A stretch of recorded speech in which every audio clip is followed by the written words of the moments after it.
Assalamualaikum warahmatullahi wabarakatuh. Kembali lagi di channel Kisah Warganet.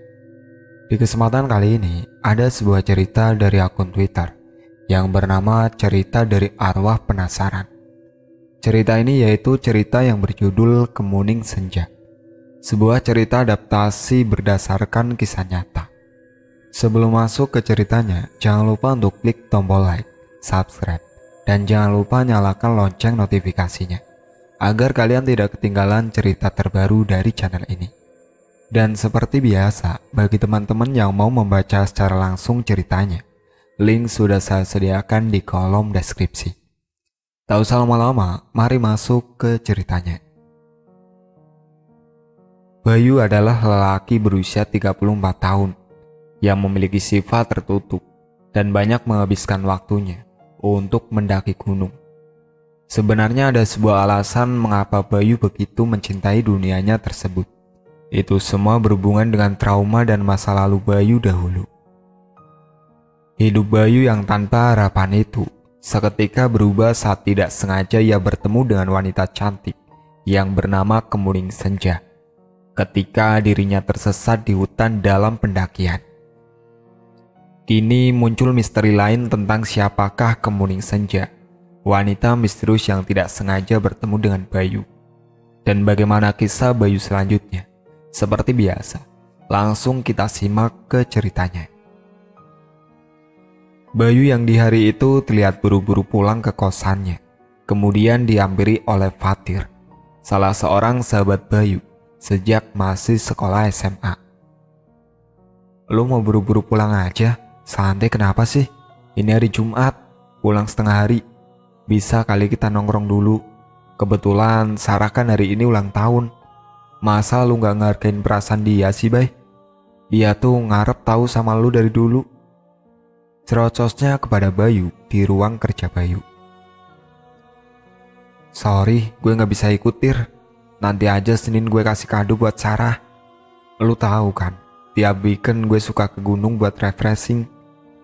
Tanya balik Bayu. "Iya, tapi gak setiap minggu juga kali, Bayu. Gue ngerti lu begini karena..." Belum selesai Fatir berbicara, Bayu sudah menyela ucapan temannya. "Stop, udah deh, gak usah lu lanjutin lagi. Hobi gue ini gak ngerugin siapapun kok, termasuk lu. Gue tahu apa yang baik buat gue, oke? Nah sekarang, gue mau cabut pulang dulu buat prepare ke gunung," saut Bayu sambil berlalu pergi.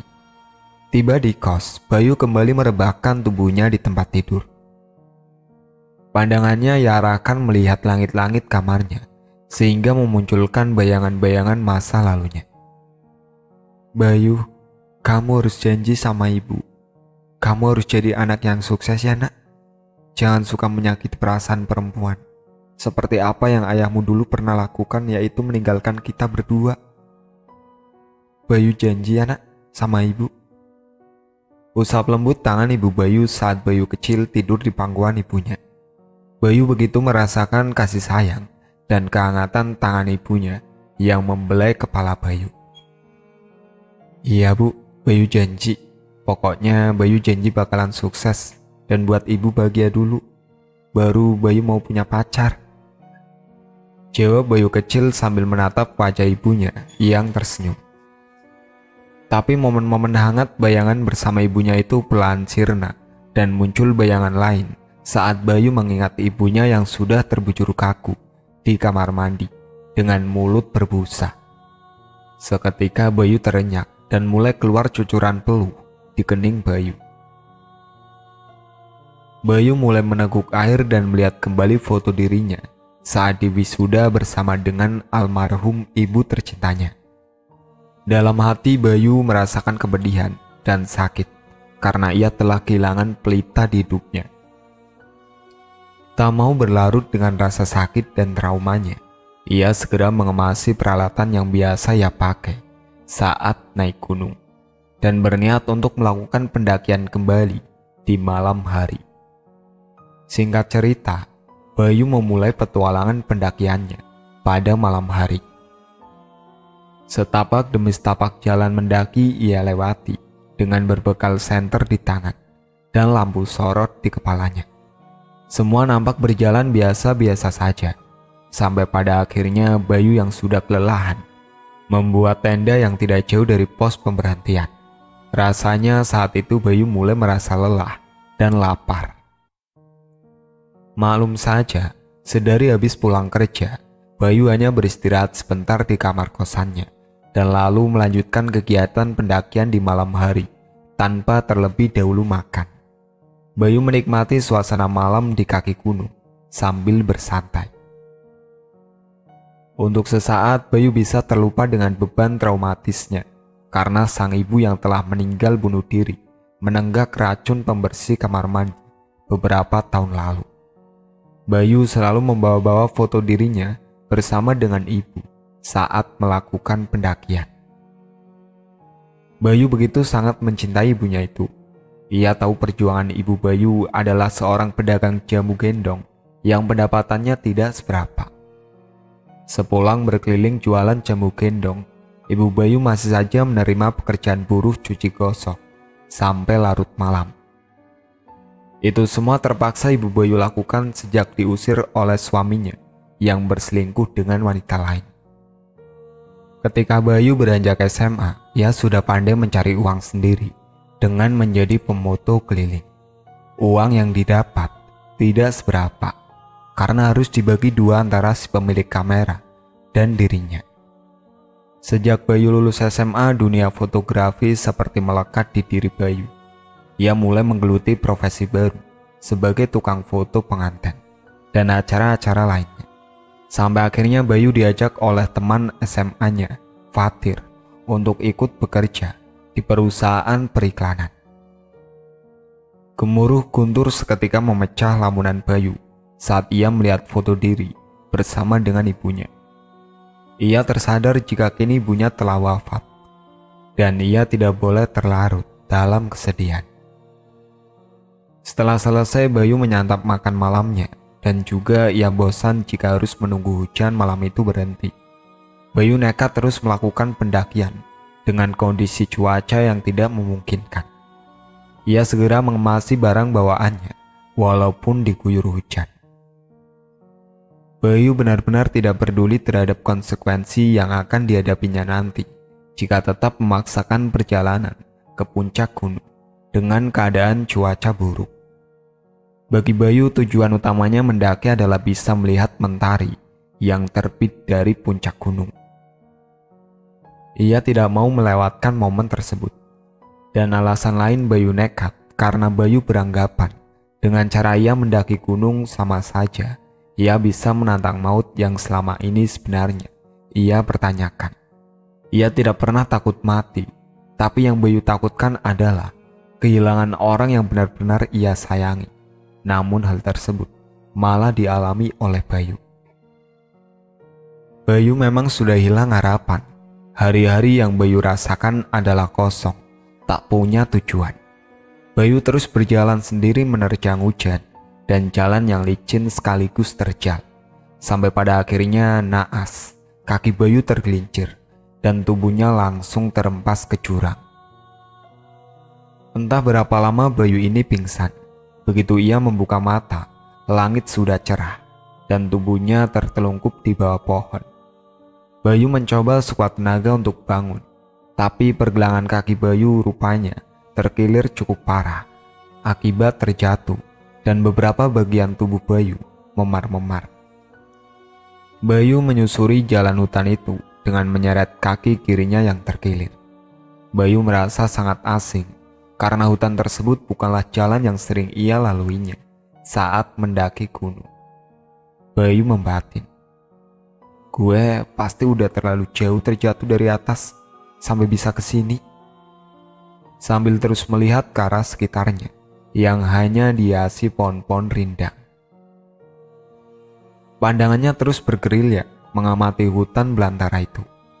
Dan ia baru sadari ternyata ranselnya telah terbuka lebar. Mungkin saat malam hari ia ceroboh karena terburu-buru untuk melanjutkan perjalanan, sehingga tas ranselnya tidak rapat ia tutup. Bayu berteriak sekuat tenaga mencari pertolongan, dan perlahan tenaganya mulai habis. Tak menyerah, Bayu terus menyeret langkahnya, sampai pada akhirnya Bayu mencoba membuat tenda yang masih terikat di atas ranselnya. Bayu mulai panik saat ia mencari beberapa makanannya, kini telah hilang akibat terjatuh. Di dalam tenda, Bayu menahan sakit di sekujur tubuhnya. Perutnya lapar, tubuhnya panas menggigil akibat terkena hujan deras semalaman, dan kepalanya pusing. Dalam keadaan Bayu yang tidak berdaya, ia sudah pasrah jika kini ajal akan menjemputnya. Bayu mulai berhalusinasi dengan melihat bayangan sosok ibunya yang sedang mengelus-elus rambut Bayu, seperti apa yang sering dulu ibunya lakukan saat Bayu masih kecil. Namun kini wajah si ibu tidak lagi terlihat lembut dan penyayang, melainkan yang dilihat oleh Bayu wajah ibunya yang sudah pucat membiru, dengan mulutnya mengeluarkan busa dan kedua matanya mendelik berwarna putih. Bayu tidak takut melihat halusinasi bayangan ibunya yang menyeramkan itu. Bayu merasa jika mungkin sebentar lagi ibunya akan segera menjemput Bayu ke alam baka. Bayu terus-terusan ditambaki oleh sosok-sosok halusinasinya.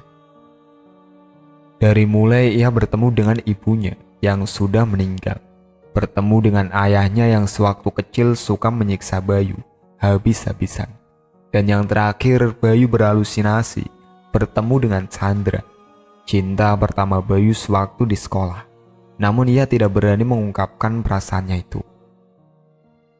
Bayu sesekali tertawa, sesekali menangis, dan seringkali berbicara sendiri, mengungkapkan cita-cita, impian, dan segala keinginannya yang belum terwujud. Saat langit mulai berwarna jingga, yang berarti memasuki waktu senja, Bayu mendengar suara perempuan yang memanggil-manggil namanya. Bayu, Bayu, Bayu Harmoko, Bayu. Teriak wanita itu mendekat. Bayu terus menyeret tubuhnya dan keluar dari tenda sambil menyauti teriakan wanita itu. Di sini, gue di sini. Beruntung, dengan sigap wanita itu bisa menemukan Bayu yang sudah dengan keadaan mengkhawatirkan. Tubuh Bayu hampir dehidrasi dan kelelahan. Belum lagi ia mengalami banyak luka memar serta luka di sekujur tubuh akibat terperosok jurang. Wanita itu berpakaian seperti pendaki dan parasnya begitu cantik. Untuk sesaat Bayu sampai terpukau melihatnya. Konyol banget sih lo, bikin khawatir orang tahu nggak? Untung gue kebetulan lihat gelagat aneh lu, malam-malam naik gunung sendiri. Mana pas lagi hujan-hujan. Kalau mau bunuh diri, jangan juga nyusahin dong. Cerocosnya sambil memarahi Bayu. Belum sempat mereka berkenalan, kemudian muncul kembali suara gemuruh guntur sore hari itu, dan langit menjadi gelap. Wanita itu dengan segera membuat tenda di sebelah tenda Bayu, dan ia mengeluarkan banyak makanan serta minuman dari dalam tasnya. Nih lu makan dulu, ntar mati gue yang repot, ucapnya sambil memberikan Bayu sebungkus roti dan air mineral. Lu gak perlu khawatir, nanti gue yang bakalan bantuin lu keluar dari sini. Yang penting lu sekarang bisa sehat dulu. Gue tahu pasti lu gak baik-baik aja, apalagi abis jatuh ke jurang, timpalnya lagi. Bayu tidak menjawab ocehan wanita misterius itu. Ia malah tersenyum sambil menatap wajah wanita itu dalam-dalam. Sadar dirinya yang harus diperhatikan oleh Bayu. Wajah wanita itu pun memerah dan mulai salah tingkah. By the way, dari mana lo tahu nama panjang gue? Tanya Bayu membuka percakapan. Dari barang-barang lo yang gue kumpulin nih, pada berserakan. Dari situ gue juga bisa nemuin lo, walaupun harus memakan waktu buat sampai ke sini. Jawabnya singkat. Iya, tas gue ternyata kebuka, dan mungkin barang-barang gue pada berserakan saat gue jatuh tadi, ucapnya. Thanks ya. Lu udah mau peduli sampai nyusulin gue segala. Padahal kan ini juga medannya bahaya buat lu. Apalagi lu cewek. Ngomong-ngomong, lu sendiri namanya siapa sih? Dan lu ke gunung ini sama siapa? Gue tebak kayaknya nggak mungkin kalau lu solo hiking, ucap Bayu. Kenalin, nama gue Kemuning Senja. Gue solo hiking kok, sama kayak lu. Pas ngelewatin pos pertama, malahan gue jalan pas di belakang lu, jawab Kemuning. Tak terasa perbincangan mereka menjelang malam hari itu semakin seru. Nama lu bagus, bahkan gue jarang denger nama sebagus itu, ucap Bayu. Alah, basi banget gombalan lu itu. Tapi sebenarnya nggak cuma nama gue aja sih Senja. Tapi sebenarnya gue juga suka kok sama waktu senja. Rasanya hati gue itu damai saat melihat langit berwarna jingga, jawab Kemuning. Senja dan fajar adalah dua momen yang sebenarnya gue paling cari sampai ada di puncak gunung. Samalah yang kayak lu rasain. Ada sebuah rasa tenang, bahagia, damai, dan banyak hal luar biasa yang gak bisa gue ungkapin pas gue lihat momen itu, ucap Bayu. Kebahagiaan itu luas sekali, gak cuma pas lu lihat momen senja dan fajar aja, sampai jauh-jauh naik gunung, Bay, jawab Kemuning. Enggak buat gue sekarang, cuma dua hal itu aja yang bisa bikin gue bahagia, potong Bayu sambil menyulut sebatang rokok dan mengepulkan asapnya ke langit. Oke kalau gitu, gue bakalan kasih tahu lu bahagia yang sesungguhnya. Gue janji. Tapi setelah gue bisa bawa lu keluar dari sini. Ucapan Kemuning sontak saja membuat Bayu yang sedang merokok ini tersendak asap. Ia baru pertama kali mendengar wanita asing yang baru pertama kali ia jumpai sampai berani berjanji seperti itu. Mereka pun akhirnya saling tawa dan menertawakan hidup mereka masing-masing. Muncul rasa nyaman di diri Bayu saat berbincang dan bertukar pikiran dengan Kemuning. Di sisi lain, Kemuning pun menunjukkan sikap perhatian dan hangat yang selama ini Bayu cari selama ibunya meninggal. Malam itu tak hanya mereka gunakan untuk saling berbicara satu sama lain tentang hidup masing-masing dan lalu menertawakan kebodohan-kebodohan mereka. Kemuning pun benar-benar telaten sambil mengobati luka-luka di tubuh Bayu berikut kakinya yang terkilir. Bayu memperhatikan Kemuning yang mengobatinya dengan telaten dan muncul kembali halusinasi bayangan ibunya yang menolong Bayu saat Bayu kecil yang terluka karena mengejar layang-layang. Woi, woi, panggil Kemuning. Lo ngelamunin apa sih Bayu? Gue tanya diem aja. Gimana kakinya yang terkilir? Apa udah mendingan belum? Sambungnya. Sorry. Udah kok. Makasih ya. Jawab Bayu. Bayu, please deh. Jangan banyak ngelamunin hal yang gak bisa lu gapai kembali. Bikin capek otak lu sendiri tahu gak? Mikirin yang kayak gitu. Sahut Kemuning. Bayu seketika hening. Bayu merasa seperti Kemuning bisa mengerti apa yang ia rasakan. Lu pernah ngerti gak arti kehilangan? Tanya Bayu kepada Kemuning. Ngerti kok. Manusia kan dilahirkan memang untuk meninggalkan dan ditinggalkan. Entah lewat maut ataupun lewat rasa sakit. Jawab Kemuning sambil pandangannya ia arahkan melihat langit malam. Tiba-tiba Kemuning berkata, gak kerasa udah malam aja nih. Lu tidur gih Bayu, jangan begadang. Biar luka-lukanya cepet sembuh. Gue juga mau istirahat. Dan kemudian ia meminta Bayu untuk istirahat malam itu. Kemuning kembali masuk ke dalam tendanya. Tapi dari balik tenda Kemuning masih memperhatikan dan menjaga Bayu dari kejauhan sampai ia benar-benar tertidur. Pagi Bayu, ucap Kemuning hangat. Bayu perlahan membuka matanya dan sudah terlihat Kemuning di luar tenda sedang sibuk menghangatkan air untuk membuat kopi. Nih, gue buatin kopi buat lu, biar lu gak ngantuk. Oh iya, gimana tidurnya semalam? Nyenyak. Terus keadaan lu gimana sekarang? Tanya Kemuning mencecar Bayu. Agak jauh lebih baik, kaki kiri gue juga pelan udah bisa digerakin. By the way, thanks ya. Gue pikir kemarin ajal gue. Gak ngerti deh gimana kalau gak ada lu. Mana barang-barang dan makanan gue sebagian hilang. Jawab Bayu. Hidup itu terlalu singkat buat terus-terusan lu pakai melihat kesedihan lu. Setidaknya gue mau sebelum lu ketemu ajal, lu bisa bahagia. Sahut Kemuning. Bayu hanya tertawa. Ia merasa Kemuning tidak tahu apa yang telah dilalui seorang Bayu selama hidupnya sampai sekarang. Selama hidup, mungkin gue jarang banget ngerasain bahagia. Dari kecil gak tahu kenapa gue ini kayak anak yang gak diinginkan bokap gue. Gue sering disiksa sampai badan gue luka-luka. Dan di saat seperti itu, cuma nyokap yang ngebelain gue. Finalnya gue dan nyokap gue diusir dari rumah malam-malam. Dari kejadian itu buat gue bener-bener trauma dengan penolakan. Bagi gue, hidup gue ini bener-bener struggle. Di saat anak sebaya pada main, gue harus banting tulang, salin bau-membau dengan nyokap, buat nyambung hidup sekedar buat makan aja. Perlahan keadaan berubah, gue udah mempersiapkan tabungan buat nyokap, bisa beli rumah.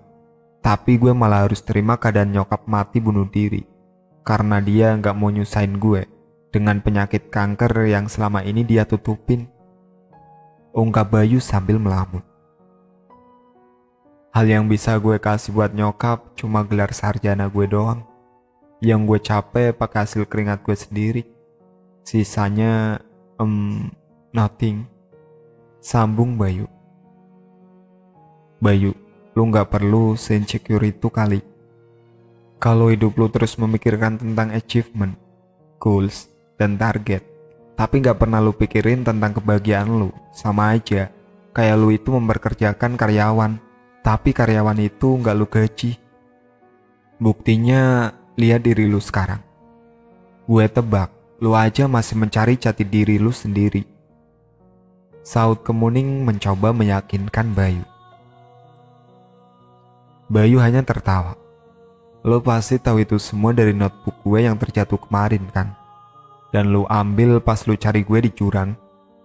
Tanya Bayu sambil menatap wajah Kemuning. Kemuning mengangguk. Ia pun kemudian meminta maaf karena telah lancang membaca notebook Bayu. Gak apa-apa kok, gue emang suka random aja ngelupain emosi dalam bentuk rangkaian kata. Toh lagian di buku itu gak ada yang berarti, cuma curhatan gue doang. Jawab Bayu santai. Setelah hari mulai menjelang siang, Bayu dan Kemuning melanjutkan perjalanan mereka untuk menuju ke jalur utama pendakian. Sepanjang perjalanan, walaupun Bayu berjalan dengan kaki yang masih agak pincang-pincang, tapi Kemuning terus memapah tubuh Bayu. Kayaknya kita gak bakalan sampai ke jalur utama kalau keadaan gue masih kayak gini. Buat jalan pun masih susah. Ungkap Bayu. Nah ini, lu yang sebenarnya. Baru juga coba sebentar, lu udah bisa ambil kesimpulan. Jalan aja dulu sampai lu bener-bener udah gak kuat buat bangun. Gue yakin pasti di kehidupan real lu tipikal orang yang udah lebih dulu cepat nyerah. Jawab Kemuning. Kemuning dan Bayu memilih terus berjalan menyusuri hutan. Sampai pada akhirnya tubuh Bayu yang masih kelelahan dan terluka kembali panas tinggi. Lu tunggu di sini, jangan kemana-mana. Gue mau cari pertolongan dulu. Gue kayaknya tadi gak sengaja lihat ada warga yang jalan di hutan ini. Ucap Kemuning sambil berlalu pergi. Bayu rasanya tidak kuat menahan rasa sakit yang mulai muncul kembali. Ia pun bahkan sampai tidak kuasa untuk menahan kepergian Kemuning yang mencari pertolongan.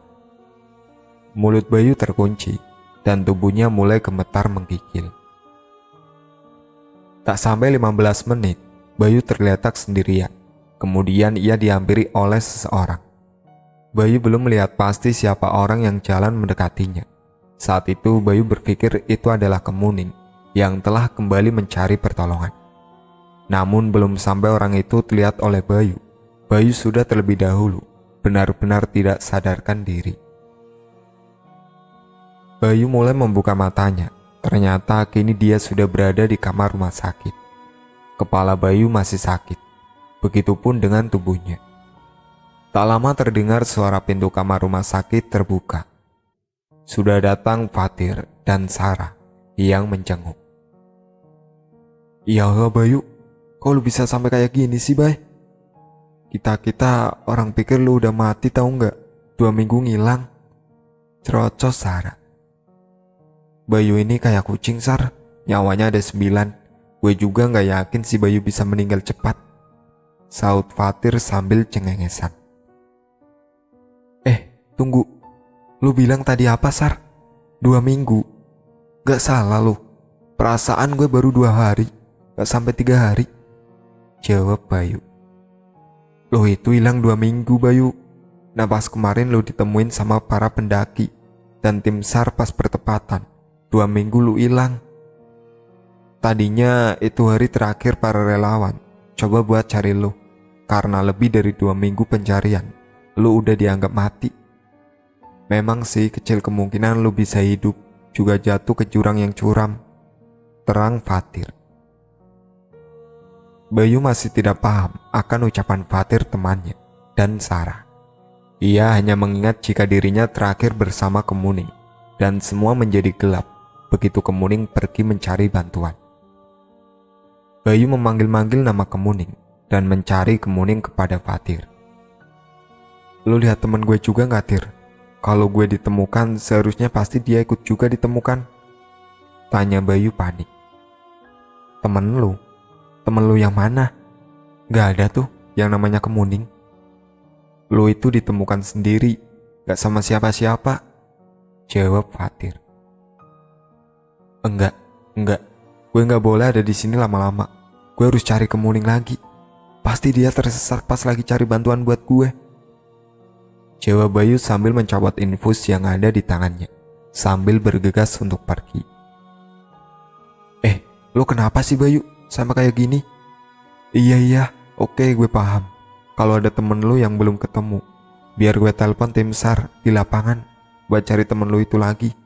Sekarang please lu gak usah kemana-mana dulu, keadaan lu belum pulih dan tulang rusuk lu patah, ucap Fatir sambil menghalau Bayu yang ingin pergi. Bayu, udah tenang dong, biar Fatir yang urus buat cari temen lu itu di gunung.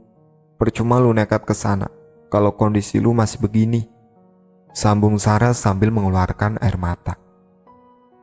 Sarah sedih sekaligus bahagia. Ternyata lelaki yang ia cintai itu masih hidup. Saat Bayu perasaannya sedang kalut, tiba-tiba muncul Kemuning senja di balik pintu. Hei Bayu, gimana keadaan lu sekarang? Lu pasti nyariin gue ya tadi? Tanya Kemuning sambil tersenyum. Melihat Kemuning telah muncul, Bayu seketika sumringah. Kemuning, lu bikin gue khawatir tau. Lu kemana aja sih? Lu gak apa-apa kan? By the way, Kemuning, ini kenalin Fatir, temen SMA gue, dan satu-satunya yang gue anggap kayak saudara gue sendiri. Dan ini Sarah, adik sepupu Fatir, yang juga temen gue, cecar Bayu. Halo, Kemuning, ucap Kemuning sambil menjulurkan tangan kepada Fatir. Wajah Fatir terlihat melongo. Ia bingung dengan ucapan Bayu. Itu yang namanya Kemuning. Lu sombong amat sih Fatir, gak mau salaman sama dia, sahut Bayu. Fatir dengan agak canggung ikut menjulurkan tangannya dan menjawab. Halo, gue Fatir, dan ini Sarah, adik sepupu gue. Sarah pun terlihat senyum kikuk, seolah dipaksakan dan melambaikan tangannya kepada Kemuning. Namun tak lama setelah itu Fatir dan Sarah saling beradu pandang serta menyiratkan isyarat tubuh. Lu lebih baik istirahat dulu deh Bayu. Gue tahu 2 minggu kemarin pasti berat buat lu. Ya udah deh, gue sama Sarah mau cabut balik lagi ke kantor. Masih ada urusan soalnya, ucap Fatir yang langsung berpamitan dengan Bayu. Tadi gue gak salah lihat kan Sar? Si Bayu ngomong sendiri. Gue mau bilang ini itu takutnya mental dia belum stabil, ucap Fatir membuka percakapan. Kalau menurut gue sih Tir, kita ikutin aja deh kegilaan si Bayu. Pantau mau sampai mana dia begitu. Gue yakin pelan-pelan dia bakalan balik normal kok. Lu tahu kan film Castaway? Nah, menurut gue sih si Bayu kayak gitu, jawab Sarah. Fatir menghela nafas. Ia prihatin melihat sahabatnya itu benar-benar sudah kena mental akibat kelamaan hilang di tengah hutan selama 2 minggu. Fatir dan Sarah terus mencari cara agar bisa mengembalikan Bayu ke dalam dunia nyatanya. Mereka berdua tidak mau jika Bayu terus-menerus hidup di dalam halusinasinya saja. Gini aja, gue ada ide. Sementara kita ikutin aja dulu ide dari lu, buat mantau sejauh apa Bayu ini berhalusinasi sama temennya yang gak nyata itu. Ya pokoknya kita ikutin aja dulu deh, berlagak ikutan gila, seolah ngeliat si Kemuning. Tapi pelan-pelan gue juga bakal nyadarin Bayu, sebenarnya yang namanya Kemuning itu gak ada. Terang Fatir. Usulan Fatir bisa diterima oleh Sarah. Lah tapi terus gimana caranya sadarin dia? Tanya balik Sarah yang masih penasaran dengan Fatir. Fatir lalu membisiki Sarah sesuatu mengenai rencana tersebut, dan Sarah terlihat mengangguk-anggukkan kepalanya sambil tersenyum. Sepertinya kini mereka sudah benar-benar menemukan cara untuk berusaha menyadarkan Bayu. Di sisi lain, Bayu senang bukan main melihat Kemuning Senja terus menjaga dirinya saat berada di rumah sakit. Kemuning mengatakan kepada Bayu jika ia akan menepati janjinya untuk membuat Bayu merasakan kembali rasanya kebahagiaan. Dan selama janji itu belum terpenuhi, Kemuning tidak akan meninggalkan Bayu. Bayu tidak merasa curiga sedikit pun dengan sosok perempuan cantik di sisinya itu. Baginya, Kemuning adalah wanita sempurna yang bisa mengalihkan dunia Bayu yang sebelumnya hampa dan kosong. Mulai ada harapan kembali. Setelah Bayu sudah pulih dan bisa dirawat jalan, Bayu menanyakan kemana Kemuning Senja akan pulang. Dan Kemuning menjawab, ia akan tinggal di dekat kos-kosan Bayu. Kemuning menjelaskan jika dirinya adalah orang yang bebas dan tidak terikat oleh apapun. Ia bisa tinggal dan berpindah-pindah sesuka hatinya karena ia mempunyai anggapan jika hidup di dunia yang singkat ini tidak perlu diambil pusing. Singkat cerita, setelah seminggu berlalu keadaan fisik Bayu semakin membaik, namun tidak dengan keadaan psikis Bayu. Bayu malah mengungkapkan kepada Fatir jika kini ia dan Kemuning sudah menjalani hubungan lebih dari pertemanan. Bay, temenin gue dong, gue mau ke psikiater. Hari-hari belakangan ini gue ngerasa emosi, gue kurang stabil nih. Kayaknya perlu pencerahan deh. Ajak Sarah di ruang kantor. Kenapa harus sama gue sih, Sar? Kan biasanya lu pergi sama temen-temen lu. Atau enggak ya diantar si Fatir? Tanya Bayu heran. Gue gak bisa antar Sarah. Gue ada janji sama Melinda buat ngedate malam ini. Teman-teman Sarah juga lagi pada gak bisa nemenin. Lagian masa lu tega sih, Bay? Orang cuma anterin Sarah ke psikiater bentar kok. Saut Fatir dari belakang. Terlihat Bayu sebenarnya agak keberatan, tapi karena di lain sisi Bayu pun tidak enak dengan Fatir dan Sarah, karena mereka sudah banyak membantu dirinya. Iya deh, gue mau anterin, jawab Bayu. Nah, gitu dong, Bay. By the way, sebenarnya gue juga udah masukin nama lu buat ikut terapi. Lu gak boleh nolak kali ini. Gue cuma khawatir sama keadaan psikis lu sesudah hilang di gunung, ungkap Fatir. Lu apaan sih, Tir? Sampai buat janji pakai nama gue segala ke psikiater. Lu gak lihat gue ini gak kenapa-napa habis dari sana? Jawab Bayu yang rupanya mulai agak jengkel dengan Fatir karena sudah membuat janji konsultasi dengan psikiater tanpa persetujuan Bayu. Iya, lu bisa ngomong kayak gitu. Kalau sakit fisik bisa kerasa sama diri sendiri. Kalau sakit mental, otomatis yang ngerasa itu orang terdekat. Jawab Fatir dengan nada agak meninggi. Oh, jadi menurut lu gue ini sakit mental? Oke, kita buktiin aja. Gue yang sakit atau lu yang sebenarnya sakit? Saut Bayu yang langsung pergi berlalu. Sarah ingin mencoba menahan Bayu, namun Fatir menghalangi Sarah. Udah, biarin aja. Jangan lu tahan dia. Biar si Bayu mikir apa maksud omongan gue barusan, Sar. Di kamar kosannya, Bayu memikirkan ucapan Fatir, yang mungkin niat sahabatnya itu baik. Bayu pun jadi agak ragu dengan dirinya, karena menurut orang-orang Bayu telah hilang selama 2 minggu. Tapi Bayu malah meyakini dirinya baru hilang tak sampai 3 hari.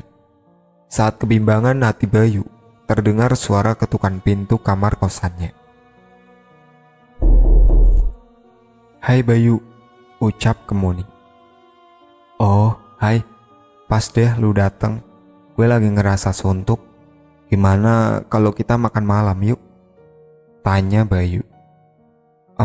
Boleh, ayo," jawab Kemuning. Mereka berdua pun berjalan berdua sambil menikmati malam. Di sepanjang jalan, Kemuning terlihat bersemangat menghibur Bayu. Namun Bayu terlihat seperti tidak bersemangat. Mereka berdua berjalan sampai pada akhirnya berhenti di depan tukang nasi goreng. Bayu lalu menanyakan kepada Kemuning dirinya mau makan apa. Namun Kemuning menolak dan hanya mau minum saja. "Pak, pesen nasi goreng 1 dan es teh manisnya 2 ya," ucap Bayu kepada si penjual nasi goreng. Bayu lalu mengambil tempat duduk di pinggir bersama dengan Kemuning. Sambil menunggu makanannya datang, Bayu dan Kemuning saling bercerita dan bercanda. Bayu sesekali tertawa-tawa melihat Kemuning yang ternyata mempunyai sisi humoris di mata Bayu. Lama-kelamaan Bayu yang sadar dirinya menjadi pusat perhatian, lalu menanyakan kepada Kemuning apakah ia juga merasa jika tatapan orang-orang di tempat nasi goreng itu aneh melihat dirinya dan Kemuning. "Ah, cuekin aja, gak usah lu pikirin Bayu. Kalau gak ngutang atau nyolong, ngapain lu pusing?" jawab Kemuning. Saat Bayu sambil menyantap nasi gorengnya, Bayu menyatakan keresahannya kepada Kemuning jika ia akan pergi ke psikiater karena sudah kadung dibuatkan janji oleh Fatir temannya. Bayu agaknya keberatan dengan yang dilakukan temannya itu, dan Kemuning pun menjawab, "Ya udah, apa salahnya lu kesana? Gak ada ruginya juga. Dibawa santai aja sih Bayu," ucapnya sambil tersenyum. Keesokan harinya Bayu menjemput Sarah dan bersama-sama ke psikiater. Setelah Sarah berkonsultasi, kini giliran Bayu yang masuk ruang pemeriksaan. Bayu diberikan pertanyaan-pertanyaan seputar pendakian dan kejadian yang belum lama ini ia alami.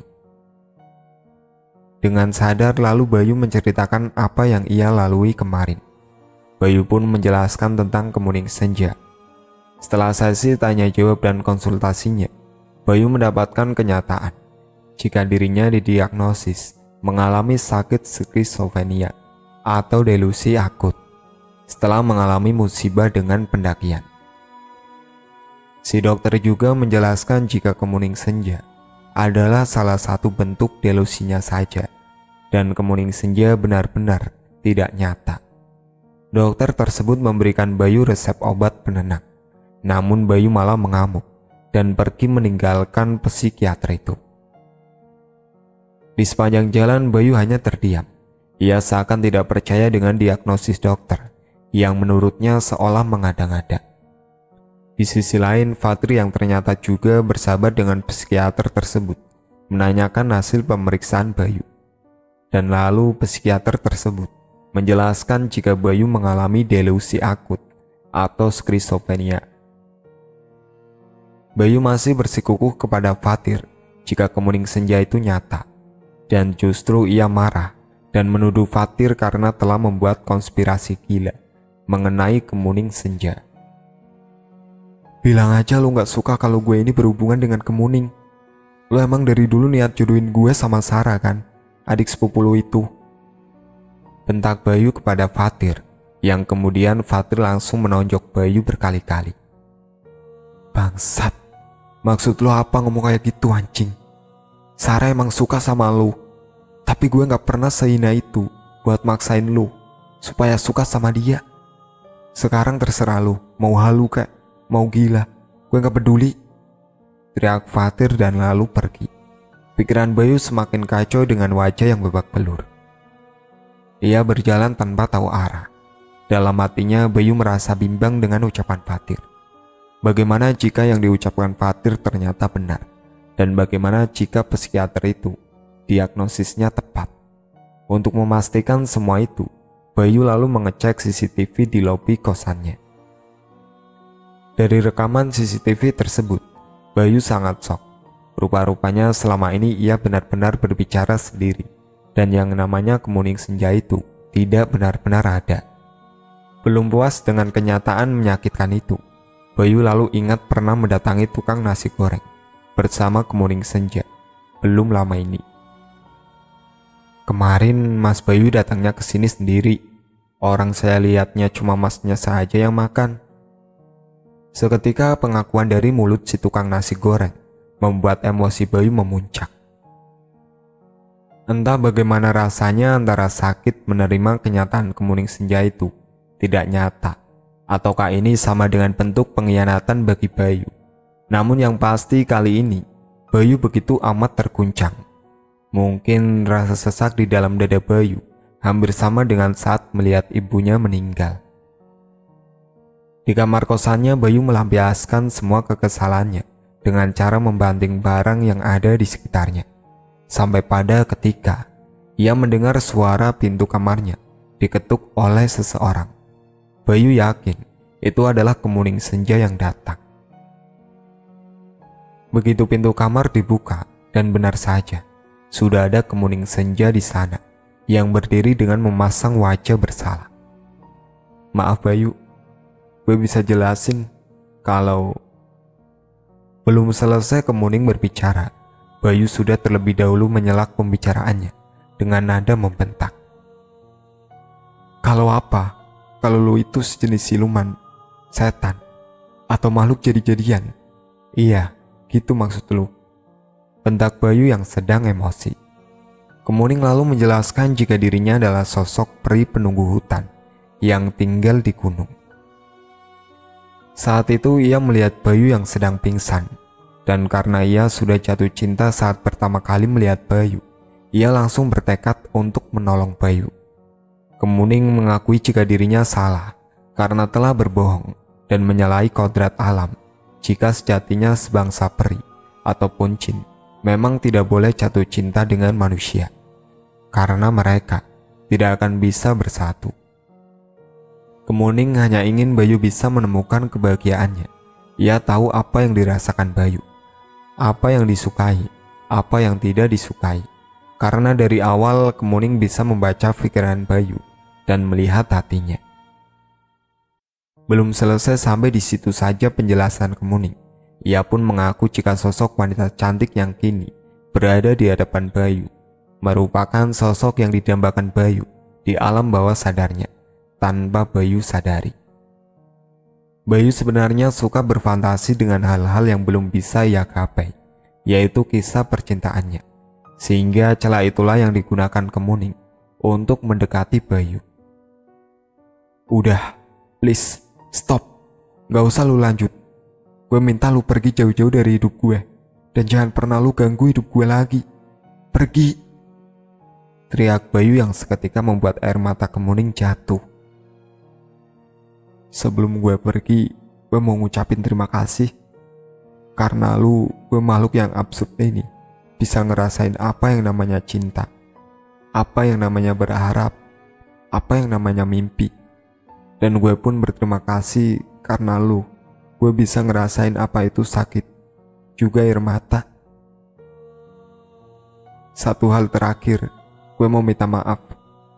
Karena gue udah gak bisa tepatin janji gue untuk buat lu bahagia Bayu. Setelah Kemuning berpamitan kepada Bayu, Bayu sudah tidak pernah lagi ditampakin oleh sosok Kemuning. Tidak berbeda dengan sebelumnya, hidup Bayu kembali kacau dan mungkin keadaannya kini semakin parah. Bayu benar-benar seperti orang depresi yang sudah hilang arah tujuan. Ia sering berbicara sendiri dan kembali berhalusinasi. Fatir dan Sarah pun sudah tidak bisa berbuat banyak kepada Bayu, karena Bayu telah mengungkapkan keinginan terakhirnya kepada mereka. Antar gue, buat terakhir kalinya buat naik gunung.